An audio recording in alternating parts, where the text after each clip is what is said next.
el pistoletazo de salida, la inauguración a este primer ciclo de ponencias internacional sobre la fibromialgia y su relación con la mitocondria y la microbiota intestinal. Durante las jornadas que vamos a tener en estos días, contamos con la presencia de ponentes de gran nivel que nos van a contar la fibromialgia desde distintos puntos de vista.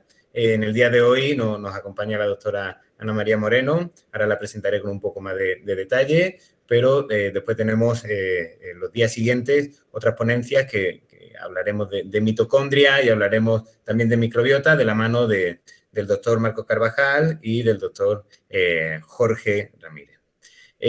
Yo como CEO de Pronacera, para mí el poder organizar este primer ciclo de ponencias, de verdad que no tengo palabras para expresarlo porque son muchísimos años, muchos de vosotros lo sabéis, los que llevamos intentando dar voz a los pacientes, a las pacientes sobre todo de esta patología. No estáis solas, ni muchísimo menos, y cada día vamos conociendo más detalles sobre esta patofisiología y podemos y debemos, ¿no? Seguir investigando y seguir generando mayor conocimiento, que es lo que nos va a permitir realmente no solo un diagnóstico más certero, sino un mejor manejo del paciente desde el punto de vista de tratamiento, ¿no? Y en eso estamos, en eso llevamos varios años y ya con el conocimiento que hemos generado y este grupo tan importante que contamos de profesionales, queríamos crear este primer evento, que digo primero, pero que seguro no será el único, porque, como digo, vamos avanzando en generar conocimientos y seguro que pronto tendremos que crear un nuevo ciclo de ponencias porque tendremos bastantes novedades. Bueno, en el día de hoy, como decía, va a comenzar la doctora Ana María Moreno. Ella es doctora en Medicina y Cirugía, catedrática en Histología Humana en la Universidad de Sevilla. Durante años ha estado vinculada a fibromialgia desde el punto de vista de la clínica, atendiendo a pacientes en la Policlínica Aljarafe, y también desde el punto de vista de la investigación, con más de una decena de artículos sobre las bases moleculares de esta enfermedad. Actualmente, además de ejercer su excepcional labor docente en la universidad, como podréis ahora disfrutar, pues también colabora con Pronacera como asesora médica externa y nos ayuda en la organización y diseño de nuestras actividades divulgativas. Yo, además, a nivel personal, agradecer a Ana Moreno porque su tiempo es limitado, pero ella siempre ha estado apoyándonos en todo este camino y para mí es un placer poder contar con ella en el día de hoy y seguro que todos vais a disfrutar mucho de la ponencia que la doctora dará hoy, que se titula Herramienta para el seguimiento de pacientes y la personalización de su tratamiento. Así que, sin más dilación, Ana María, empezamos con tu ponencia. Pues muchas gracias, David, sobre todo por esta presentación y por el grupo de trabajo al que pertenezco gratamente y tener un grupo que además veo que se puede ampliar si todos aunamos nuestros esfuerzos. Pues creo que podemos alcanzar una meta a la que aspiro hace ya muchos años, que es la de conocer, ¿verdad? O por lo menos conocer un poquito más la etiopatogenia de la fibromialgia, que yo creo que es el camino para comprender el diagnóstico, realizar un diagnóstico adecuado, personalizar el tratamiento. Realmente nosotros lo que queremos también y lo que estamos trabajando es en este FibroKit que pongo en esta primera pantalla, en donde veis que participamos varios institutos, incluso la Universidad de Sevilla, a la que yo represento, para crear un FibroKit. Un FibroKit en el que pensamos que sería una buena forma de complementar el diagnóstico, de permitir el seguimiento de pacientes y, sobre todo, ayudar a personalizar el tratamiento. El objetivo de esta primera charla pues es, como estaba indicado en el guión, introducir el concepto de fibromialgia y, sobre todo, basarme en su etiopatogenia. Como sabéis todos, la fibromialgia es una enfermedad emergente de carácter multifactorial que por sus características y clínicas, con esos caracteres tan subjetivos, pues para muchos profesionales de la salud puede considerarse una enfermedad incluso ficticia, ¿verdad? Por eso creo que es necesario dar luz, dar voz a estas últimas investigaciones sobre este síndrome, sobre esta enfermedad. Para empezar, pues siempre empiezo por lo básico, ¿verdad? La fibromialgia es un término que, como indica la nomenclatura etimológicamente, deriva del vocablo fibro, mio, algo, ia. Luego, realmente ese término que estuvo acuñado por Callahan en 1976, pues quiere reflejar el dolor en los músculos y en los tejidos que conectan los huesos, ligamentos y tendones. Pero a pesar de que el término fue acuñado en 1976, yo siempre cuento algo de la historia de la fibromialgia. La primera descripción de este síndrome se realizó en el siglo XVI. La realizó un catedrático de clínicas en la Sorbona de París, fue Guillaume de Belloux, que escribió un libro sobre reumatología, donde ya describió a este síndrome y lo denominó reumatismo muscular. Él quería diferenciarlo del reumatismo articular, quería reflejar y mostrar de que no tenía nada que ver con las articulaciones, de que todo, ¿verdad?, afectaba a los tejidos blandos, sobre todo al músculo, ligamentos y tendones. La Sorbona de París siguió trabajando en esta misma línea reumatológica y ya en el siglo XVIII y principios del XIX fue otro catedrático de la Sorbona, Jean Bougeot, que realizó una clara descripción y una diferenciación, un diagnóstico diferencial claro entre el reumatismo muscular y el reumatismo articular. Sin embargo, fue a raíz de estos trabajos que se realizaron en el siglo XIX cuando surgió una corriente de buscar la causa, la etiología de este reumatismo muscular. Y así surgió una primera nomenclatura, fue la escuela alemana de Florier, que lo denominó como reumatismo tisular para indicar que sí, que es verdad que había una enfermedad en los músculos, pero que también podía afectar los tejidos asociados con él, como eran ligamentos y tendones. Se buscó la causa neurológica de la enfermedad y por eso se acuñó otro término diferente de neuromialgia, de neuralgia. Cuando se vio que este síndrome también estaba relacionado con un distrés emocional, pues veis cómo George Bert en 1880 acuñó el término de neurastenia. También surgieron otras escuelas, como fue el caso de Ralph Stockman, que estableció el término de miositis, fibrositis, fibromiositis, porque Ralph Stockman quería establecer que la causa de esta enfermedad era un proceso inflamatorio resistente a los salicilatos. Sin embargo, el hecho de que no se identificara el infiltrado inflamatorio y que aumentara el número de casos a raíz de las dos guerras mundiales, determinó que Bohlen en 1947 pues cambiara la terminología y modificó ese término de fibrositis y miositis, que sin embargo veréis cómo estará vigente durante todo el siglo XX, por el de reumatismo psicógeno, al cual también denominó reumatismo tensional. Realmente Bohlen lo que quería era demostrar, enfatizar ese distrés emocional que siempre acompaña a los enfermos de fibromialgia. Si avanzamos durante el siglo XX, siguió cambiando la nomenclatura de este síndrome y así, por ejemplo, observamos cómo Janet Trebon o David Simons cambió la nomenclatura al de síndrome doloroso miofacial, en donde sobre todo ellos eran pongo esta fotografía, ¿verdad? Porque ellos eran los médicos de cabecera del matrimonio Kennedy, trabajaron mucho en fibromialgia y sobre todo expusieron cómo existía una etiología traumatológica para producir este síndrome de dolor crónico. Y no fue, como ya indiqué antes, hasta 1976 cuando Callahan pues acuñó el término de fibromialgia para expresar y reflejar sobre todo que debía de haber un dolor crónico, que lo más importante era ese dolor crónico que iba a afectar a las fibras musculares. A final del siglo XX y con una corriente importante, una escuela inglesa dirigida por Sir Simon Wessely, pues están intentando modificar esta nomenclatura. al de síndromes somáticos funcionales. Es como una especie de cajón en donde se van a incorporar distintas enfermedades que cursan con distrés emocional, como es la cefalea tensional, como es el colon irritable, en donde sobre todo acompaña a estos síndromes somáticos, ¿verdad? Un distrés emocional, como decía, y también una serie de condicionamientos psicosociales.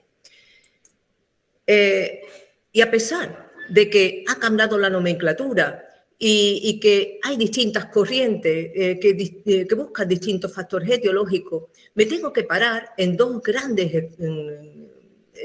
investigadores, ¿verdad?, por la influencia que tuvo sobre el Colegio Americano de Reumatología. Uno es el caso de Mead. Mead realizó un libro muy interesante en 1972 sobre las artritis y las condiciones afines, y ya escribió un artículo, un capítulo sobre el reumatismo no articular y los síndromes musculoesqueléticos psicógenos. Mead tuvo gran importancia porque especificó claramente los síntomas que después el Colegio Americano de Reumatología iba a utilizar para establecer los criterios. También estableció los puntos gatillo, que sirvió para que Wolf en 1990, ¿verdad?, también reflejara estos criterios diagnósticos en el Colegio Americano de Reumatología. Estableció Mead las alteraciones electroencefalográficas, que vosotros conocéis, una serie de alteraciones que muestran ese estrés, incluso durante los estados de sueño, esas ondas alfa en la fase no REM del sueño. Pero lo más importante para mi gusto en el caso de los trabajos de Mead es que indicó cómo este estado de fibromialgia, esta hiperalgesia refleja de la fibrositis, he puesto sus frases literales, se produce por el estrés mecánico de estructuras profundas, como está señalando la fotografía, de la columna cervical y lumbosacra. De modo que el sueño no reparador, los traumas físicos o psíquicos, el estrés emocional, son la base del estrés mecánico y de la sintomatología de esta fibrositis que posteriormente cambiaría el término de fibromialgia. A estos trabajos de Mead tan importantes para el Colegio Americano de Reumatología, como después veremos, le siguieron los trabajos de Yunus en 1981. La importancia de este investigador y de su grupo de trabajo fue que observó que este síndrome se solapaba con otras enfermedades, como es el síndrome de fatiga crónica, como es la cefalea tensional a la que me he referido antes, como es el colon irritable. Y expresó claramente que estas disfunciones tienen un origen común, un mecanismo neural de sensibilización del sistema nervioso central. Todos estos antecedentes históricos en lo que me he querido dar unas pequeñas notas, ¿verdad?, es para decir que influyeron enormemente en el Colegio Americano de Reumatología para establecer los primeros criterios diagnósticos en 1990, que después, como después veremos, fueron ampliados en el 2010 y posteriormente en el 2016. Todos estos trabajos, pues, permitieron la Declaración de Copenhague en 1992 y, como bien sabéis, la declaración por parte de la Organización Mundial de la Salud en 1993, inscribiendo a la fibromialgia con el código M79.0 en este Manual Internacional de Enfermedades. También el Instituto de Estudios Internacional sobre el Dolor, pues también la codificó con esta numeración X33, X8A, y por supuesto permitió todos estos trabajos que la Organización Mundial de la Salud en 1996 pues planteara un gran documento consensuado sobre la fibromialgia que ha servido como base de trabajo para las futuras investigaciones que se han realizado durante estas 3 últimas décadas. Para terminar con esta pequeña introducción, antes de entrar en la etiopatogenia de la enfermedad, pues hablar de la incidencia y de la prevalencia de la enfermedad. La incidencia realmente al día de hoy pues, no es conocida. Sabemos que, por supuesto, están aumentando, una enfermedad emergente, multifactorial, están aumentando el número de casos, sobre todo en los países industrializados, en América, en Europa, algo menos, la incidencia es más baja en los países asiáticos como Japón y Corea. Pero si hablo de la prevalencia, realmente se han hecho numerosos estudios sobre la prevalencia de la enfermedad. oscila en un intervalo a nivel mundial entre el 2 y el 4% de prevalencia. En España, el estudio PISER en el año 2016 lo ha establecido con un valor medio de 2,45%. Mucho más elevado en la mujer, 11 veces más elevado en la mujer, se ha calculado un valor de 4,49%, más que en el hombre, del 0,49%, y en esta prevalencia también influye aspectos como es la edad. En la prevalencia es mayor en la sexta década de la vida. También hemos visto una asociación con el aumento del índice de la masa corporal, con un peor pronóstico en el caso de la obesidad. También existe una relación con un menor nivel sociocultural y económico y con otros factores que se están estudiando y que se ven en las publicaciones cuando uno revisa la bibliografía sobre la fibromialgia. Pero además de hablar de esta incidencia y prevalencia, a pesar de este aumento de casos de la fibromialgia y saber que está aumentando en los países industrializados, pues sabemos que conlleva un gran gasto económico. Sabemos que los pacientes pues realmente van de un departamento, de una especialidad a otra, conlleva un gran gasto sanitario y además después de la osteoartritis es el segundo caso diagnosticado en las consultas de reumatología. Representa entre el 10 y el 20% de las consultas de reumatología en España, ¿verdad?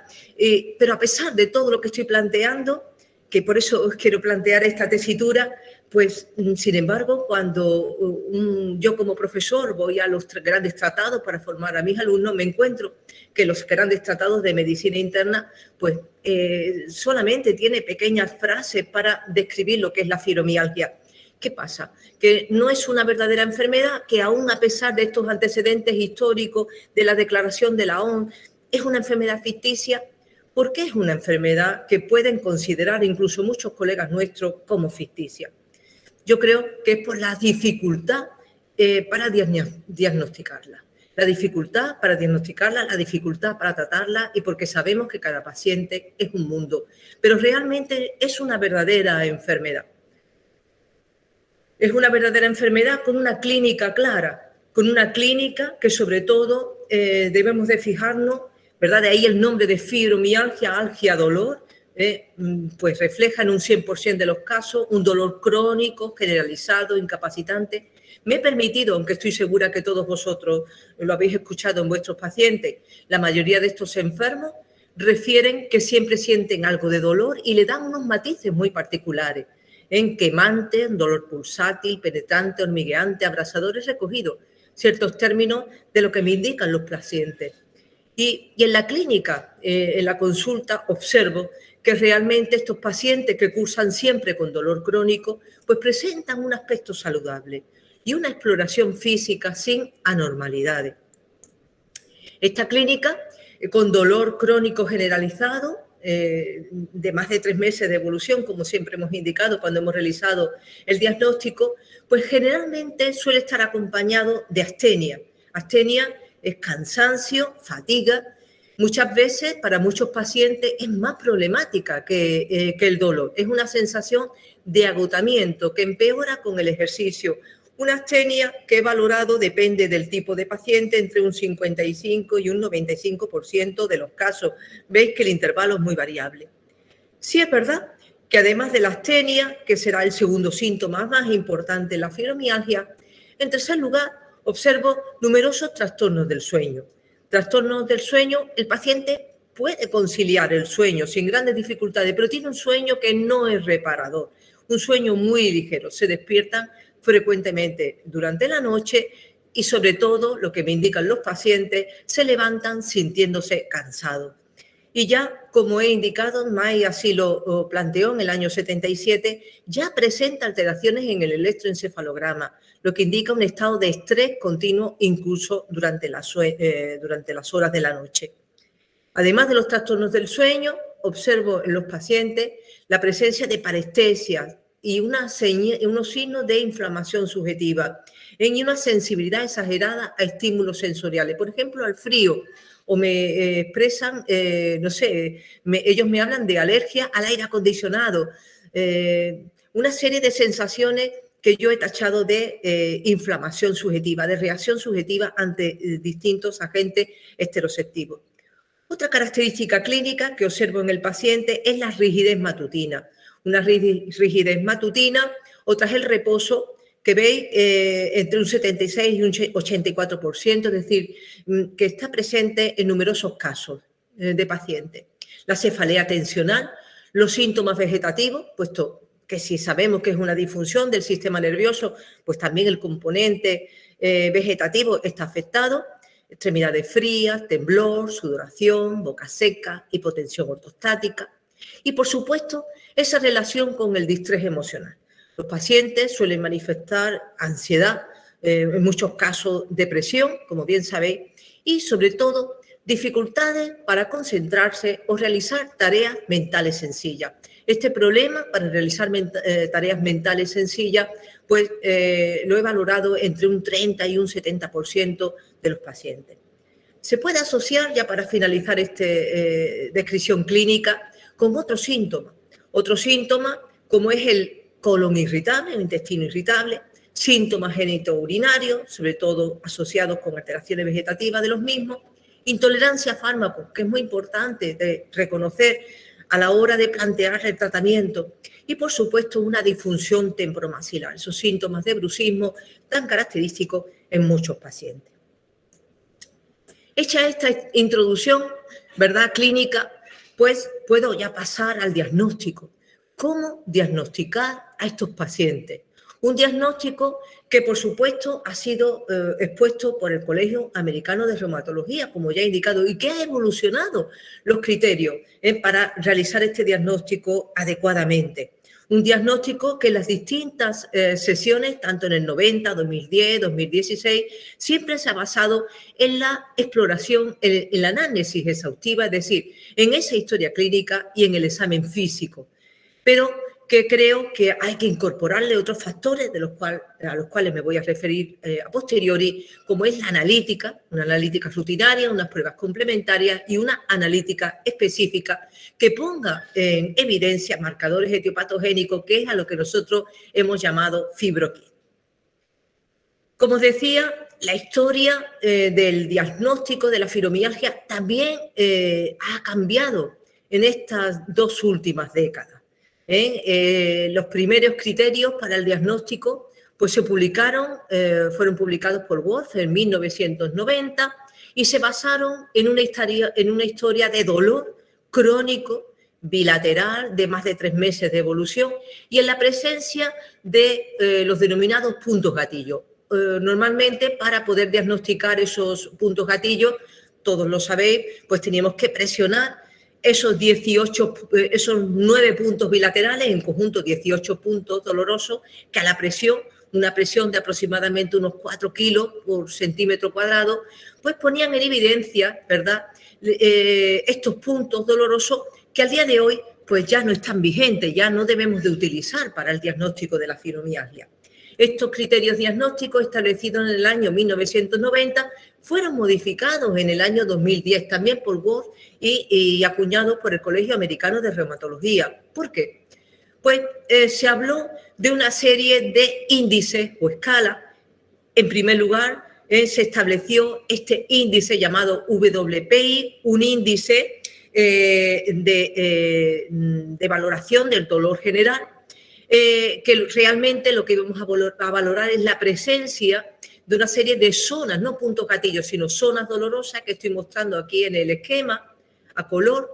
Son 19 zonas dolorosas las contabilizadas en el paciente y también debíamos de valorar la severidad del síntoma, que en un principio fue la severidad del síntoma, concretamente del dolor, pero que después Wolf rápidamente en el 2011 modificó y dijo no solamente tenemos que valorar el síntoma como es el dolor bilateral, sino también otros síntomas a los que me he referido cuando he descrito la clínica, como era la astenia, la rigidez matutina, la disfunción neurovegetativa, toda la cohorte neurovegetativa, los problemas para realizar tareas mentales sencillas, etc.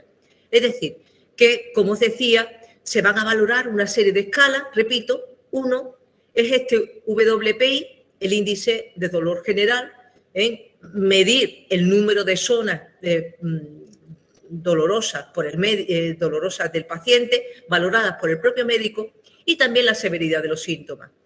Fijaros, si el paciente tenía una WPI, ese índice de dolor, de 7 áreas positivas sobre 19 o una severidad de los síntomas de 5 sobre 12, podíamos diagnosticar, según los criterios de este 2011, como que el paciente padecía fibromialgia. O bien, ese WPI, ese índice de dolor, era de 3 a 6 zonas sobre las 19 establecidas y una severidad de los síntomas de 9 a 12. Podíamos quedarnos con estos criterios, pero ha avanzado la forma de diagnosticar la fibromialgia. Actualmente, y también ha sido publicada por Wolf en el año 2016, no va a ser la presencia de dolor que el paciente indique y que el médico explore, la severidad de los síntomas que el médico establezca, no. Hemos dado un paso más adelante, es la percepción del dolor por parte del paciente. Luego me he traído este pequeño panel en donde se observan esas áreas en donde el paciente mismo indica las zonas dolorosas, la percepción dolorosa de cada una de las mismas, y también veis cómo están valoradas una serie de síntomas a las que me he referido en la clínica que el propio paciente le va a dar dolor. Luego vamos a establecer un WPI, una severidad de los síntomas, que va a ser el propio paciente el que la establezca. Y realmente con estos esquemas, con este pequeño análisis, con esta exploración, pues el Colegio Americano de Reumatología te indica que puedes realizar el diagnóstico de fibromialgia. Yo creo que además de esta análisis exhaustiva con estos criterios a los que me he referido, publicados por Wolf en el año 2016, hay que añadir otra serie de características, otra serie de estudios, sobre todo para complementar el diagnóstico y para realizar un buen diagnóstico diferencial, como es el examen físico. Todo médico sabe que después del análisis exhaustiva hay que explorar muy bien al paciente y nos encontraremos con una pérdida de fuerza distal, con una movilidad articular conservada, con la denominada entesopatía, es decir, con esa sensación de dolor cuando uno explora la inserción de los ligamentos y tendones en las zonas óseas y con una exploración neurológica sin anormalidades. La analítica rutinaria y las pruebas complementarias son generalmente normales, a no ser que exista una comorbilidad con otras enfermedades, y como ya he indicado, solamente vamos a encontrar un electroencefalograma alterado con ondas alfa, ¿verdad?, en la fase no REM. Como ya indicaré, la analítica específica también va a ser necesaria. Todavía vemos esto, ¿verdad?, que está cojo, este diagnóstico, todavía le faltan muchas cosas. Nosotros estamos trabajando, llevamos ya muchos años, pues intentando crear un fibrokit en donde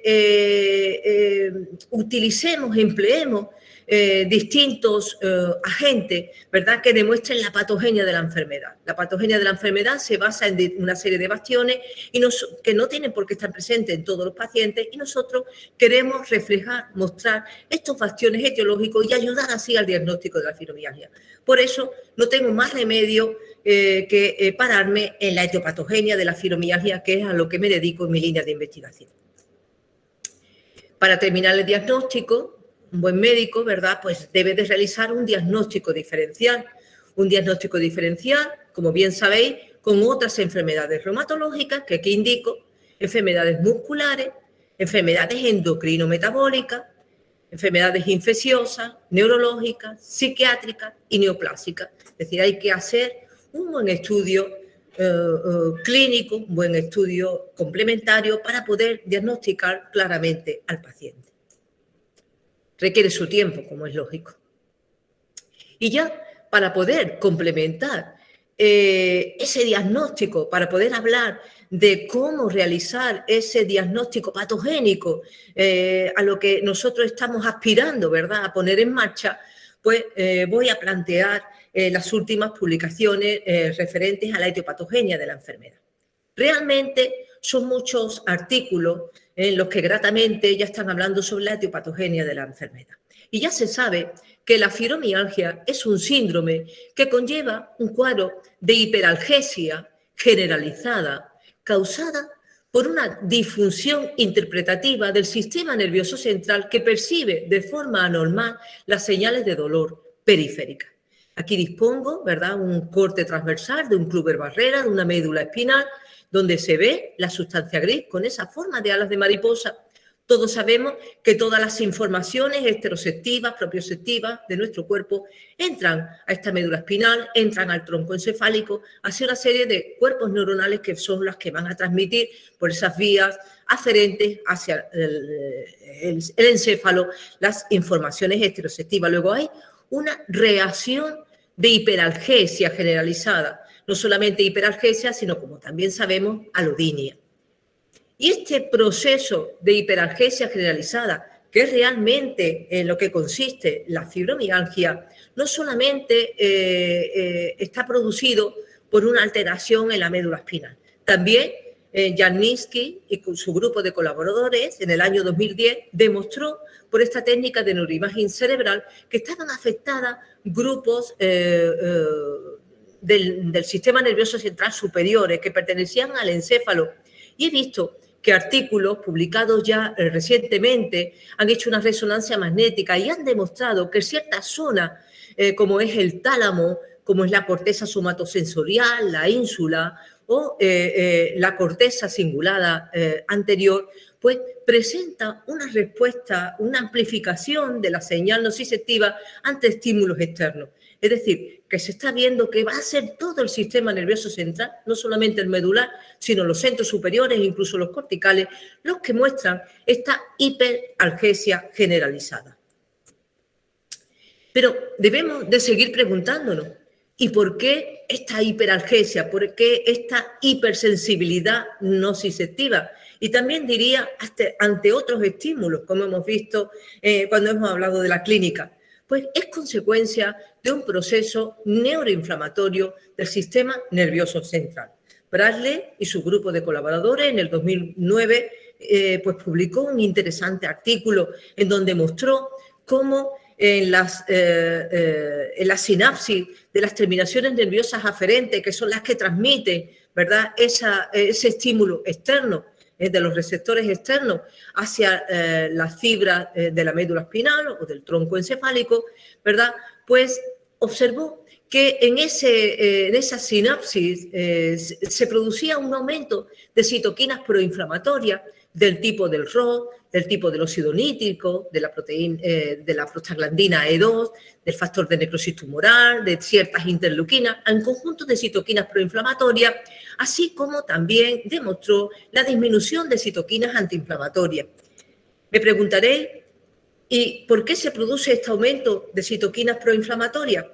Pues Bradley demostró que las células de la glía, como sabéis, las células de la glía son las células que acompañan a las neuronas y que también están rodeando esta sinapsis que se establece entre el elemento presináptico y el elemento posináptico. Veis cómo en el elemento presináptico se va a liberar el neurotransmisor que va a transmitir esa sensación dolorosa. Pues según Bradley, cuando se produce la liberación de estas citoquinas proinflamatorias, se produce la apertura en el elemento postsináptico de una serie de canales NMDA calcio dependientes.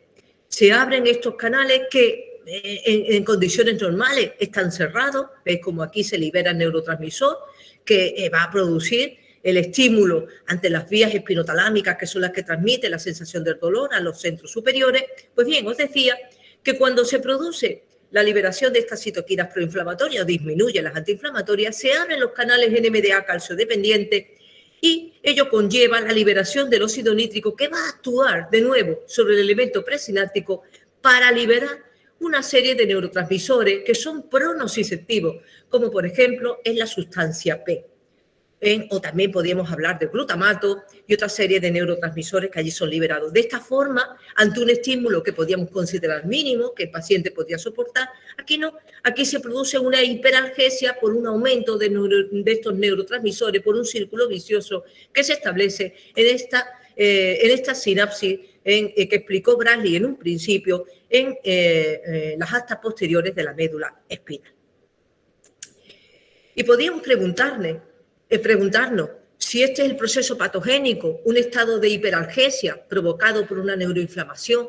¿Cuáles son los factores etiológicos que van a producir este proceso de hipersensibilidad o de hiperalgesia nociceptiva en el sistema nervioso central? Pues para ello tendríamos que decir claramente que son varios factores, algunos conocidos por nosotros, otros que tendremos que conocer.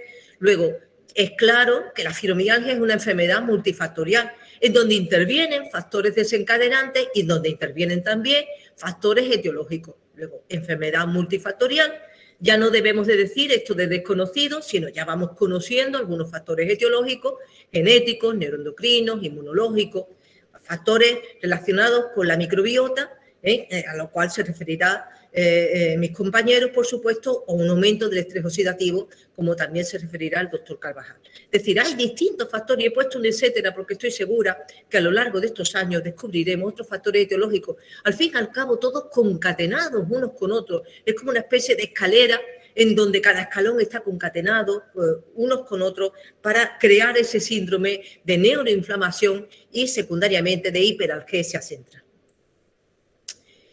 Me permito entonces poner este pequeño cuadro sobre los factores etiológicos. Este es el gran planteamiento, que ante una predisposición genética y ante unos factores desencadenantes de carácter psicológico, como es el estrés psicológico.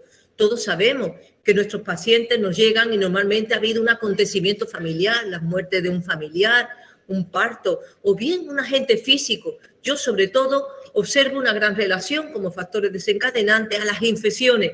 Infecciones, no sé, vuestra experiencia, infecciones, por ejemplo, con el virus, con el citomegalovirus, la enfermedad de Epstein-Barr, con el virus del SIDA, del herpes tipo 6, de la hepatitis C, de enterovirus, cosaque, parvovirus. Veremos qué pasa con el SARS-CoV-2, ¿verdad? Todo este cuadro de estrés que está creando el COVID, pues a lo mejor también debemos de incorporarlo como un factor etiológico desencadenante.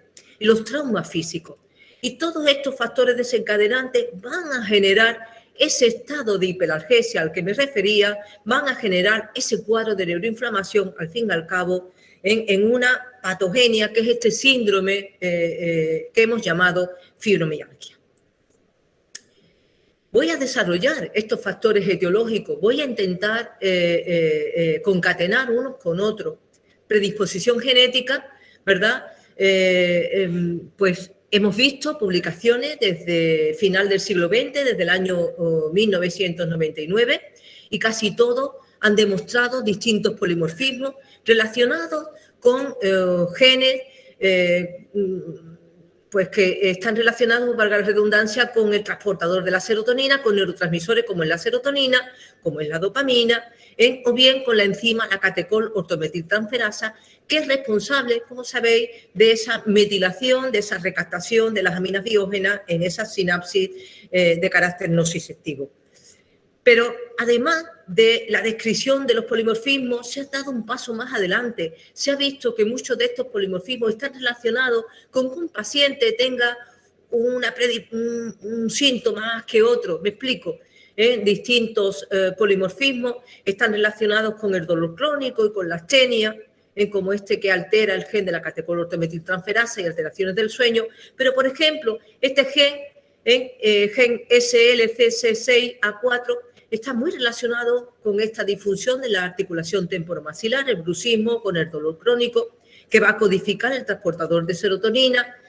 También se ha descrito otras alteraciones genéticas que afectan al receptor de la taquinina e incluso se han hablado en los últimos años de modificaciones epigenéticas que afectan a una serie de zonas promotoras del gen, por ejemplo, del gen TRPA1, en que se ha hablado de un déficit en la metilación y que va a afectar a un receptor de esa transmisión nociceptiva a la que me refería.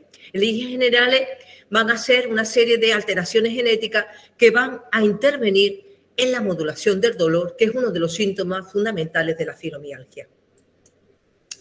Pero esta predisposición genética, los distintos trabajos que se han publicado, pues también han explicado que puede afectar a receptores endocannabinoides, ZB1, ZB2, que puede determinar una hiperalgesia NMDA dependiente. Y también mi grupo de investigación ha demostrado una alteración genética mitocondrial. Una alteración genética mitocondrial, concretamente la mutación de un gen del ADN mitocondrial que va a activar una estructura que está dentro de las mitocondrias, que es el inflamosoma, el cual va a crear una serie de fenómenos en cascada, que, como es la inhibición del complejo 1A3, la cadena respiratoria, que puede y que va a conllevar una menor generación de ATP, que puede explicar a lo mejor la astenia del paciente. Eso va a determinar el aumento de radicales oxidados derivados de ese distrés mitocondrial, un aumento de estrés oxidativo y, por supuesto, la producción de citoquinas proinflamatorias de origen mitocondrial que podían, ¿verdad?, crear ese proceso neuroinflamatorio al que me refería en la patogenia. Pero además de ese bastión genético, que es uno de los factores etiológicos en la fibromialgia, también se ha descrito, aunque yo no sea experta en ello, en una etiología neuroendocrina. Se ha hablado, ¿verdad?, de que el estrés continuo de carácter físico o psíquico va a producir a nivel de centros superiores, como por ejemplo es el locus coerúleo, es un aumento del estímulo hipofisario a través de ese eje hipotálamo-hipofisario, va a producir un aumento de la ACTH en las células corticotrofas, de la adenohipófisis, y eso va a conllevar la hiperproducción de cortisol. Se ha planteado por estos autores que esa sobreproducción, esa producción continua, más que sobreproducción, yo diría que ese carácter crónico de sobreproducción nocturna de ACTH y cortisol va a crear un aumento de la percepción nociceptiva y un síndrome que sea denominado síndrome relacionado con el estrés, que mucho tiene que ver con esta enfermedad que se denomina fibromialgia.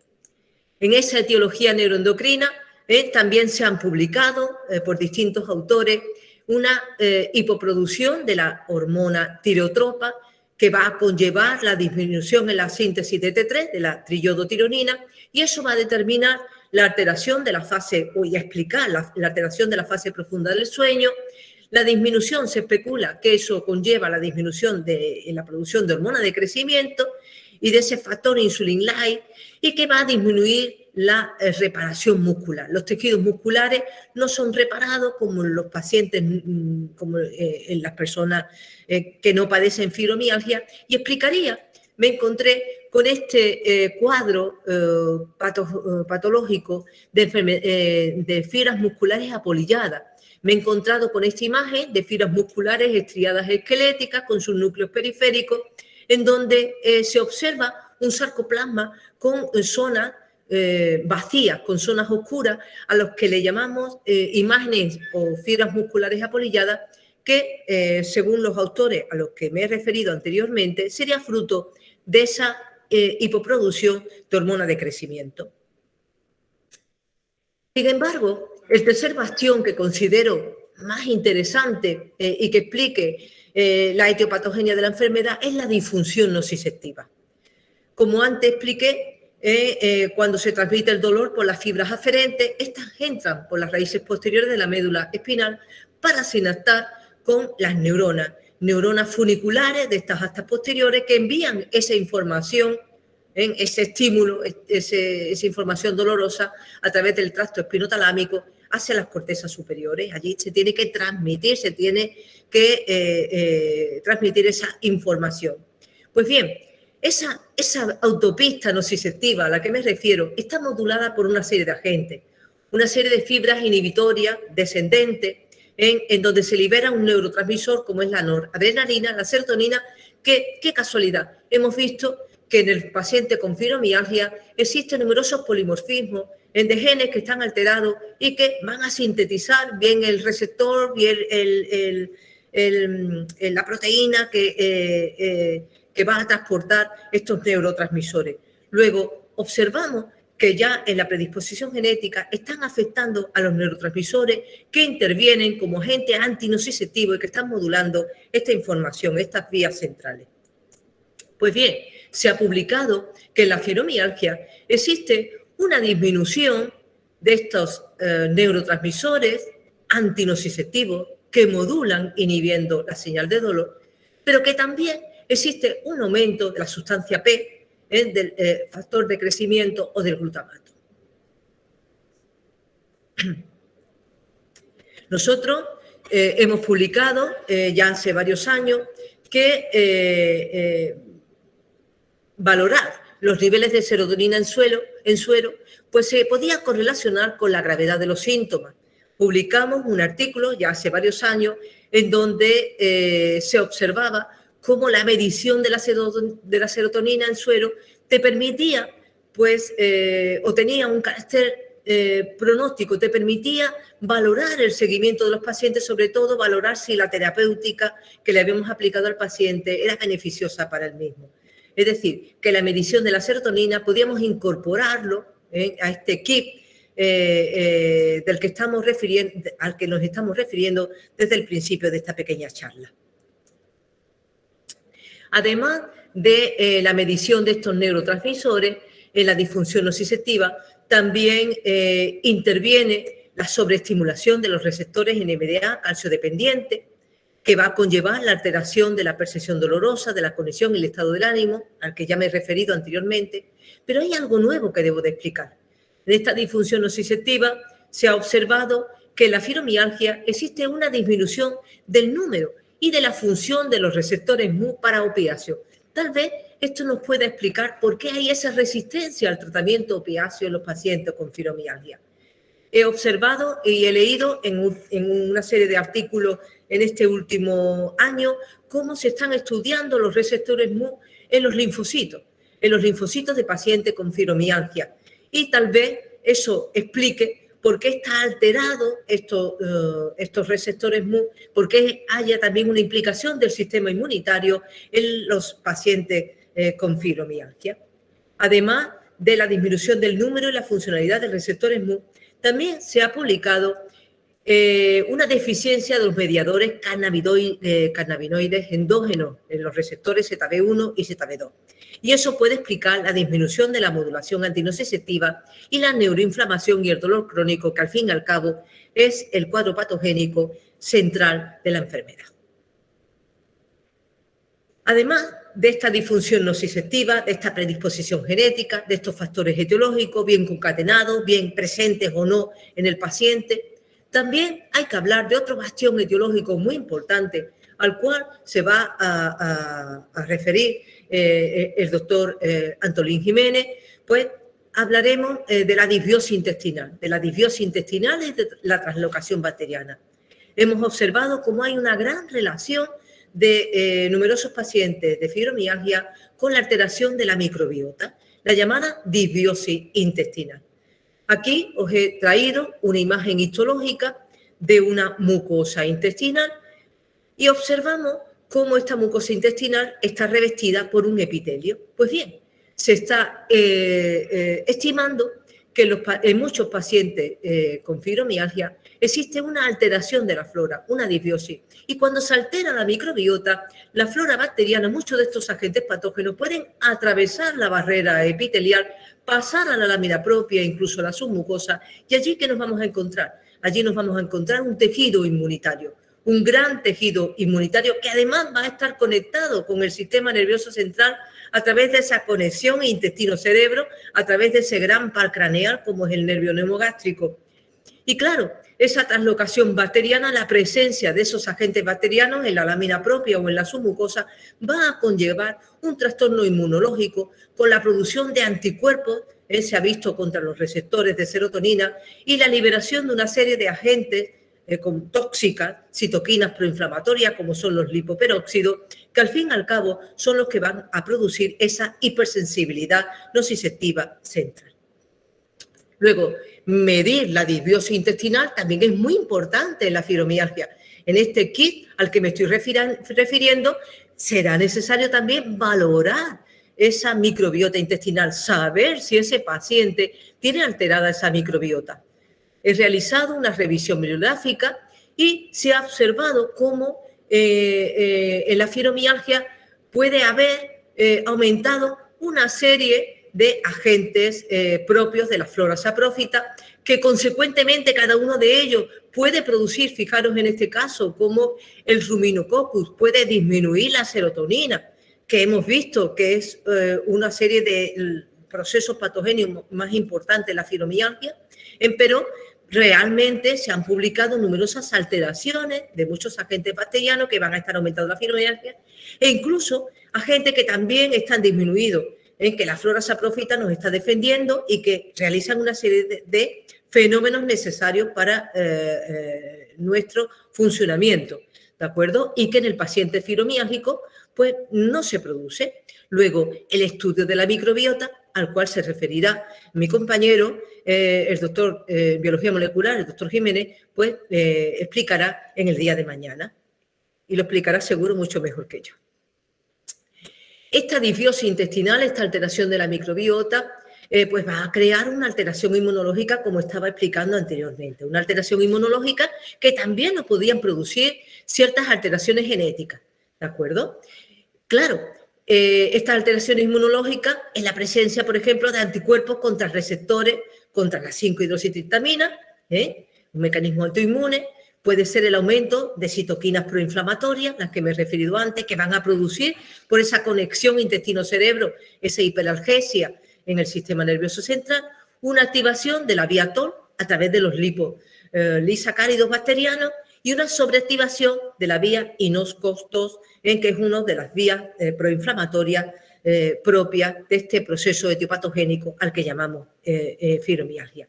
Al fin y al cabo, un proceso neuroinflamatorio en el sistema nervioso central que May explicó clarísimamente conectado a través de este eje intestino-cerebro. Aquí os pongo un trabajo, un pequeño esquema publicado por Vázquez en el año 2016, en donde refleja claramente cómo esas alteraciones, esa disbiosis intestinal, bien en intestino delgado, bien en intestino grueso, va a provocar la activación de la microglía. La microglía, esa célula del sistema mononuclear fagocítico que pertenece a la glía central, ella va a liberar esas citoquinas proinflamatorias que va a conllevar esa apertura de los canales NMDA dependientes y al fin y al cabo la central sensibilización. Pero, qué curioso, ese fenómeno también va a afectar y va a provocar un aumento del estrés oxidativo por una disfunción mitocondrial, que será el último bastión etiológico al que me referiré en esta pequeña presentación. El aumento del estrés oxidativo es otro de los factores etiológicos que podemos barajar en ese fibroquí al que me estoy refiriendo desde el principio de esta charla. Podemos medir si existe en el paciente un aumento del estrés oxidativo. Cuando hablamos del estrés oxidativo, todos sabéis que todas las células necesitan una serie de radicales oxidados porque intervienen en sus funciones celulares, pero ese estrés oxidativo debe de mantener un equilibrio. Existe un equilibrio en la célula entre la producción de radicales y el efecto de esos agentes antioxidantes. En el caso de la fibromialgia se va a romper este equilibrio, va a aumentar el estrés oxidativo. No solo porque aumente la producción de radicales oxidados, sino también porque disminuye la acción de ciertos agentes antioxidantes, como así han publicado numerosos colegas y también hemos publicado nosotros hace ya varios años. Un aumento del estrés oxidativo, concretamente se ha demostrado cómo está elevado el malondialdehído, que es un tipo de lipoperóxido, proteínas carboniladas, y han disminuido la acción en los pacientes de fibromialgia de ciertos enzimas antioxidantes como es la superóxido dismutasa, la catalasa, la glutatión 3-reductasa o la capacidad total antioxidante, que la podemos medir cuando estemos diagnosticando el paciente de fibromialgia. Este aumento del estrés oxidativo, al cual se referirá el jueves próximo el doctor Carvajal, pues va a producir el aumento de los superóxidos, el aumento también de los peroxinitritos, va a aumentar los lipoperóxidos porque existe un aumento de la peroxidación lipídica asociada a la membrana interna de la mitocondria, va a aumentar la producción de citoquinas proinflamatorias y disminución de las antiinflamatorias, y todo ello ¿a dónde lleva? A donde siempre nos lleva a esa hiperalgesia, a ese mecanismo de neuroinflamación central y periférica que nos explica esos síntomas que es verdad que a los que me referí al principio de esta charla, como es la alodinia, la hiperalgesia, en la hiperalgesia por mecanismos oxidantes locales y fenómenos como es la depresión, en ese distrés emocional que tanta relación tiene con la fibromialgia, o también la astenia generalizada que presentan la mayoría de los pacientes. Tendríamos que preguntarnos, ¿por qué actúa preferentemente sobre el sistema nervioso central el aumento del estrés oxidativo? Si el paciente tiene un aumento del estrés oxidativo, ¿por qué existe esa hiperalgesia? ¿Por qué no reaccionan otros tejidos? Pues generalmente porque el sistema nervioso central, las neuronas, es una gran célula que presenta una gran actividad metabólica. Tiene una baja presencia de enzimas antioxidantes, pocos mecanismos defensivos para defenderse de este aumento de radicales oxidados y de estos lipoperóxidos. Y además presenta unos altos niveles de ácidos grasos poliinsaturados oxidables de membrana. Luego, tiene una serie de características propias que permite, ¿verdad?, que el estrés oxidativo incida y cree este fenómeno neuroinflamatorio. Luego, al fin y al cabo, estos radicales oxidados, estos perosinitritos, estos lipoperóxidos van a intervenir sobre estas grandes neuronas, no solo de la médula espinal, sino de ciertas zonas centrales, y va a producir, ¿verdad?, ese mecanismo de hiperalgesia. Este aumento del estrés oxidativo nosotros hemos estudiado que en parte es producido por una disfunción mitocondrial. Son varias publicaciones las que hemos presentado al respecto y en un principio demostramos que los pacientes de fibromialgia, concretamente en las células que obteníamos de esos pacientes y que cultivábamos y que nos asomábamos a la función mitocondrial del mismo, pues podíamos observar cómo existía un potencial de membrana mitocondrial descendido, que lo podemos medir, existía una sobreproducción de ROS, existía unos niveles de malondialdehído, de un tipo de lipoperóxido también elevados, que también lo podemos medir en los pacientes de fibromialgia. Pero llegamos aún más, nos asomamos a las células cultivadas de los pacientes de fibromialgia, lo miramos, realizamos un estudio de las células cultivadas al microscopio electrónico de transmisión y observamos que estas células, las mitocondrias, de estas células cultivadas de los pacientes, pues además de esa disfunción, de esa alteración funcional, tenía alteraciones morfológicas visibles al microscopio electrónico. Observábamos cómo sufrían un proceso de atresia, un mecanismo al que llamamos autofagia, porque podían incluso autofagocitarse, autodestruirse. Luego, las células del paciente fibromialgico, dependiendo de la intensidad de la enfermedad, podían sufrir este mecanismo de autofagia. En un artículo que hemos publicado, creo que ya hace un par de años, con el grupo Pronacera, pues pudimos demostrar que si analizábamos el balance entre el mecanismo de autofagia y el mecanismo de regeneración mitocondrial, realmente podíamos valorar también y ayudar al diagnóstico de la enfermedad y, por supuesto, ayudar o valorar el pronóstico y la eficiencia del tratamiento que aplicábamos a los pacientes. Luego, realmente el análisis de la difusión mitocondrial, el análisis de ese balance mitocondrial era también un mecanismo, una herramienta muy útil para poder diagnosticar y ayudar al seguimiento de los pacientes. Como resumen, pues quiero indicar que ese aumento del estrés oxidativo que nosotros hemos observado relacionado con esta disfunción mitocondrial, que hemos demostrado incluso en los estudios al microscopio electrónico, va a disminuir la actividad de una serie de complejos en la cadena respiratoria mitocondrial. Y, por supuesto, la mitocondria, como es la encargada de disminuir los radicales oxidados, de disminuir los lipoperóxidos, ¿verdad? Pues si funciona mal, va a aumentar la producción de estos radicales. Ello va a conllevar la disminución en la expresión de la vía OXPHOS, de la fosforilación oxidativa, va a disminuir el potencial de membrana, va a aumentar, va a crear la apertura del poro de transición mitocondrial, que va a conllevar una serie de fenómenos tisulares muy importantes en el paciente fibromiálgico.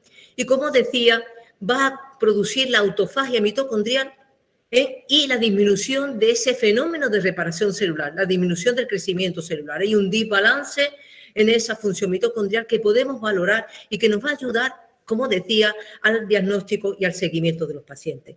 Y todo ello nos podía explicar esa astenia por la falta de ATP, ese dolor, por esa hiperalgesia, por producir esa citoquina, esos problemas cognitivos, esa depresión. Al fin y al cabo, explicar todos estos síntomas clínicos que presenta el fibromialgia.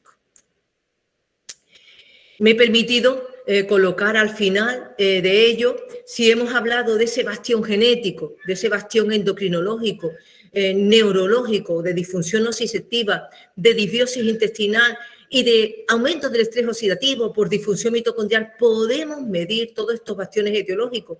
Y con esta medición de todos estos agentes serológicos, celulares, ultraestructurales, hemos construido este FibroKit, en que va a realizar un análisis de polimorfismo, que va a medir una serie de desórdenes inmunológicos asociados a la autoinmunidad, a las intolerancias alimentarias, a la disbiosis, porque se hace una medición de la microbiota del paciente, se puede medir el desequilibrio en el balance mitocondrial y el estrés oxidativo y, por supuesto, otros marcadores de índole neurológico como la medición de la serotonina en suero y de comportamiento. Al fin y al cabo, esto es un amplio abanico que iremos ampliando a medida, ¿verdad?, que las investigaciones pues sigan avanzando.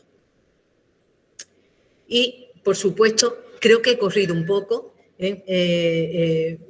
Os quiero dar las gracias por estar atentos a esta presentación. He querido resumir muchos datos. No sé si he corrido mucho, si he corrido poco.